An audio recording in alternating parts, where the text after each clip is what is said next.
చట్టాలు ఎవరు చేశారనేది కదా, చట్టాలు నిజంగా ఆచరణలో పెట్టింది ఎవరు? మన్మోహన్ సింగ్ హయాంలోనే ఆర్టీఐ యాక్ట్ 2005లో వచ్చింది, ఎంనరేగా యాక్ట్ 2005లో వచ్చింది, న్యూక్లియర్ అగ్రిమెంట్ 2005లో వచ్చింది, ఆధార్ స్కీమ్ 2009లో వచ్చింది, రైట్ టు ఎడ్యుకేషన్ 2009లో వచ్చింది, నేషనల్ ఫుడ్ సెక్యూరిటీ యాక్ట్ 2013లో వచ్చింది, ల్యాండ్ ఎక్విజిషన్ యాక్ట్ 2013లో వచ్చింది. దేశానికి ఆయనే అన్నీ చేశాడు. ఇది చెప్పేటటువంటి వాడికి బుర్రన్నా ఉండకపోయి ఉండాలా, లేదా తెలిసి కూడా తప్పుడు మాటలు మాట్లాడుతూ ఉండాలి, అబద్ధాలను ప్రచారం చేయడంలో సిద్ధాస్తులై ఉండాలి. ఆర్టీఐ యాక్ట్ 2005 వచ్చిన మాట వాస్తవం. బట్ ఆర్టీఐ యాక్ట్ కరెక్ట్గా ఇంప్లిమెంటేషన్ ఇవాళ జరుగుతుందా? ఆర్టీఐ యాక్టివిస్టులు కొన్ని కోట్ల మంది చచ్చిపోతున్నారు, కొన్ని వేల మంది చచ్చిపోతున్నారు, దిక్కు లేదు. దానికి తగ్గటువంటి విధానం ఆర్టీఐ యాక్ట్లో రాయలే. ఇవాళ ఆర్టీఐ యాక్ట్ కరెక్ట్గా అమలవుతుందా? లేదా వ్యవస్థను ఆయనే జడగొట్టాడు.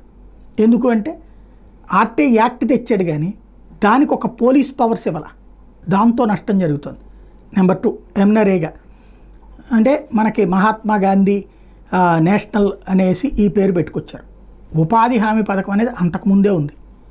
ఒకసారి గుర్తుకు తెచ్చుకుంటే 99, 2004 లేదా 95 నుంచి 2004 దాకా చంద్రబాబు పరిపాలిస్తే మన అప్పట్లో ప్రతిపక్షంలో ఉన్నటువంటి రాజశేఖర రెడ్డి అనేవాడు పందికొక్కులాగా ఉపాధి హామీ పథకం తిన్నారని. ఉపాధి హామీ పథకం అనేది వాజ్పేయి టైంలో పెట్టారు, దానికి పేరు మార్చి ఎంనరేగా పెట్టారు. అంతేగాని అంతకుముందుది ఇది మన్మోహన్ సింగ్ వచ్చాక ఇచ్చింది కాదు ఉపాధి హామీ, అంతకుముందే ఉన్నటువంటిది. ఇది జనాలకు తెలియదు అనుకుంటే అమాయకత్వం. లేకపోతే న్యూక్లియర్ అగ్రిమెంట్ 2005లో పెట్టారు. ఎస్, దానివల్ల ఒరిగింది ఎక్కడ? న్యూక్లియర్ ఏంటి అగ్రిమెంటు?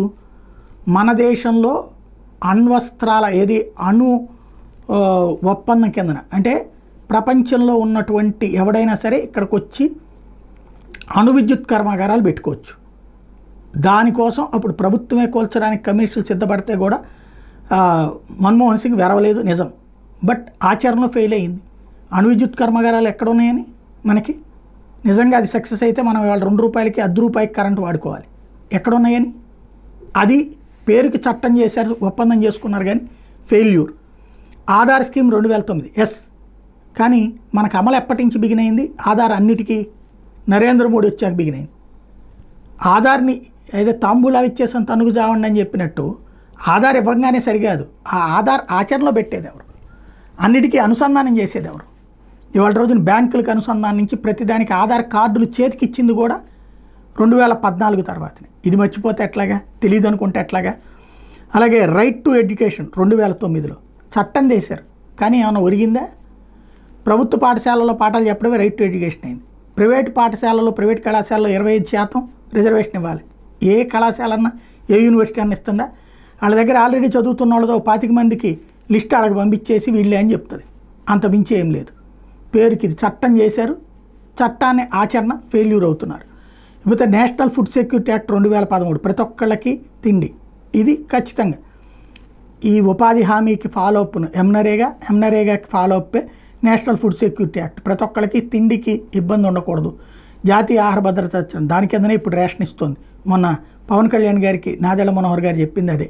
కాబట్టి అది ఆనాడు సుప్రీంకోర్టు ఇచ్చిన తీర్పు కారణంగా ప్రారంభమైనటువంటి ఉపాధి హామీ పథకానికి ఫాలో అప్ తప్పించి ఇది కొత్తది కాదు. లేకపోతే ల్యాండ్ ఎక్విజిషన్ యాక్ట్ 2013 భారతదేశంలో కాంగ్రెస్ పార్టీ గద్దె దిగబోతుందని తెలిసి ఇక ఏ అభివృద్ధి జరగకుండా అడ్డుకునేందుకు జరిపిన అతిపెద్ద కుట్ర.